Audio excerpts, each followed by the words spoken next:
gente, tudo bem? Eu quero fazer uma pergunta para vocês hoje. Vocês acreditam realmente que etiqueta e boas maneiras é alguma coisa assim do passado?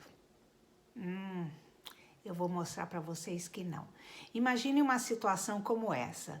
Vocês estão num restaurante super luxuoso, em uma mesa com um monte de CEOs, de uma situação de negócios, e aí te oferecem um prato cheio de escargot, que são aquelas lesmas que vêm em umas conchas, que eu não quero nem pensar em comer aquilo, que eu detesto, não quero nem imaginar. Muito bem, vocês sabem comer? Não? Bom, então fiquem tranquilos, porque isso é só um exagero, certo? Mas o que eu quero dizer com isso é que etiqueta não cai de moda assim não, gente. Etiqueta, ela é realmente ainda algo que nós precisamos considerar. O que acontece? Mais do que etiqueta, eu diria boas maneiras, que é uma expressão muito mais generalizada, porque boas maneiras não quer dizer somente coisas sofisticadas, por exemplo, não é o caso. Mas imaginem que vocês, pelo menos uma vez na vida, e eu acredito até que mais de uma vez na vida, vocês podem estar enfrentando uma situação a qual eu descrevi, talvez em menor escala, mas que vocês fiquem em dúvida, que vocês se percam, que criem uma verdadeira saia justa ou uma calça justa, porque eu tenho que falar com as moças e com os rapazes, certo? Muito bem. Então, ainda etiqueta é uma coisa válida, etiqueta e boas maneiras, certo? O que eu costumo dizer é o seguinte, é que comportamento em geral, boas maneiras, é um processo social que evolui através dos tempos. O que eu quero dizer com isso?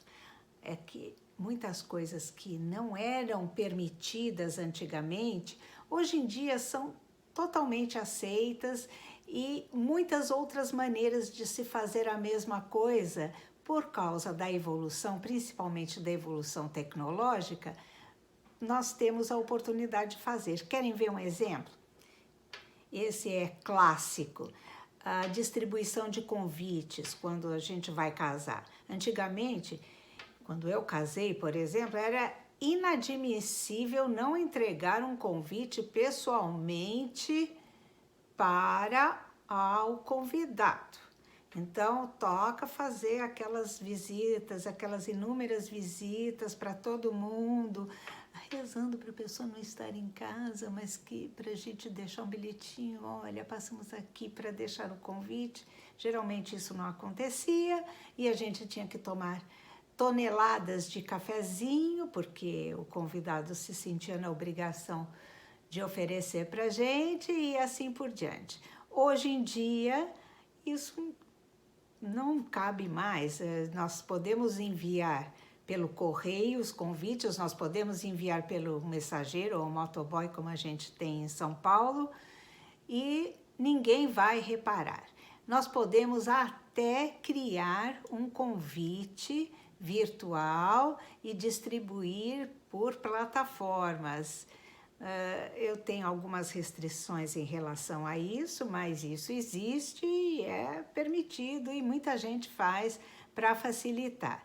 Então, isso, as boas maneiras, a delicadeza, quer dizer, ninguém vai reparar se receber um convite pelo correio ou então por um mensageiro, porque isso é normal, certo? O que é que não é normal? Não é normal a gente ligar para a pessoa e falar, olha, eu estou te convidando para o meu casamento, que é um evento maior. Se fosse uma festa de aniversário, tudo bem. Se fosse um jantar informal, tudo bem também. Mas para um casamento isso já não fica bem. Então, como é que a gente vai saber?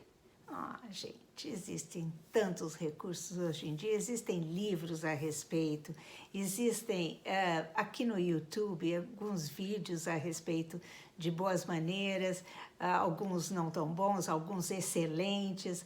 Então, não existe uma desculpa para, eu não sabia, certo?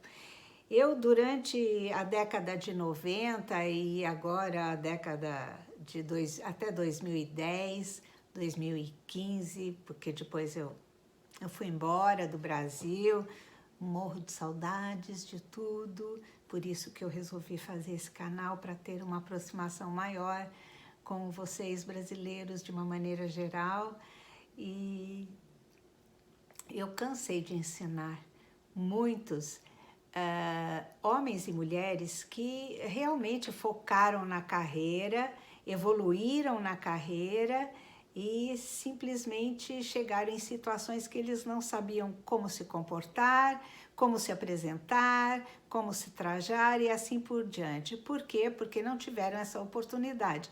O que é normal, o que acontece. Depois da Segunda Guerra Mundial, ou durante as guerras, a Primeira e a Segunda Guerra, as mulheres foram para a linha de produção nas fábricas para substituir os homens que estavam na guerra. Aí os filhos ficaram por conta das creches e das escolas. Então esse tipo de requinte as escolas realmente não vão ensinar, certo? Isso é uma coisa que se aprende em casa.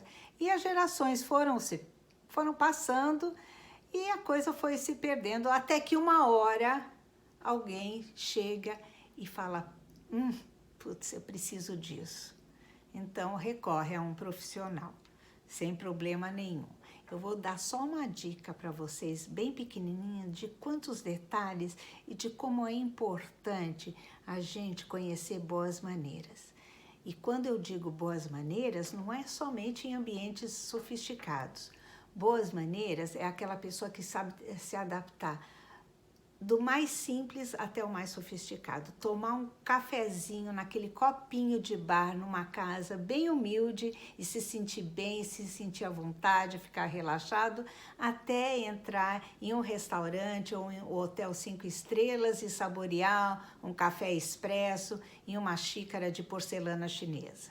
A pessoa que tem esse tipo de traquejo é a pessoa bem educada. Mas vamos lá, a dica para eu não me esquecer. Como é que a gente apresenta alguém ou como a gente se apresenta? Existem algumas regras. Primeiramente, a gente diz o nome, a gente diz a empresa a qual a gente trabalha, isso é claro em uma situação de negócio, uma situação corporativa, e depois o cargo que a gente ocupa ou que a outra pessoa ocupa. Então, notem bem que a gente primeiro diz o nome, depois a gente diz a empresa e depois a gente diz o cargo.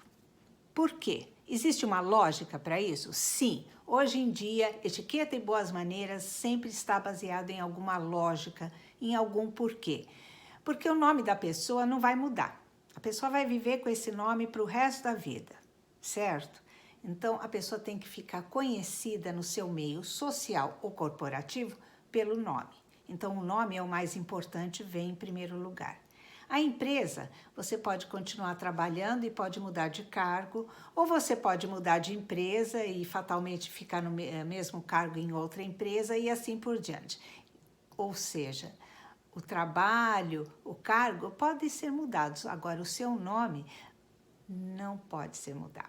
Você não vai mudar seu nome enquanto você viver. Pode acrescentar um, se casar ou não, e assim por diante. Mas o seu nome ficará conhecido. É assim que eu fiz meu nome é Ana Lukover, e todo mundo me conhece por Ana Lukover, independente do que eu faço, do que eu deixo de fazer também, mas a questão é essa, é muito importante que a gente tenha isso em mente, a gente não despersonifica a pessoa em função da empresa que ela trabalha ou do cargo que ela ocupa, certo? Essa é uma dica. Vejam só quantos detalhes que a gente pode aprender e vão facilitar e vão melhorar a nossa vida. Então, o que eu aconselho a vocês, procurem se informar, procurem evoluir sobre esse aspecto e não deixem de dar um like ou um dislike se vocês não gostaram desse vídeo, compartilhem, podem se inscrever porque eu pelo menos uma vez por semana eu vou procurar fazer um vídeo legal falando de vários assuntos como cerimonial, protocolo, etiqueta, organização de eventos. E se vocês tiverem alguma dúvida ou tiverem alguma sugestão para algum assunto que vocês gostariam de ouvir, podem escrever aqui abaixo nos comentários que eu terei o maior prazer em atender vocês, tá bom, gente? Então, um beijo para vocês, eu fico por aqui e até a próxima. Tchau, tchau!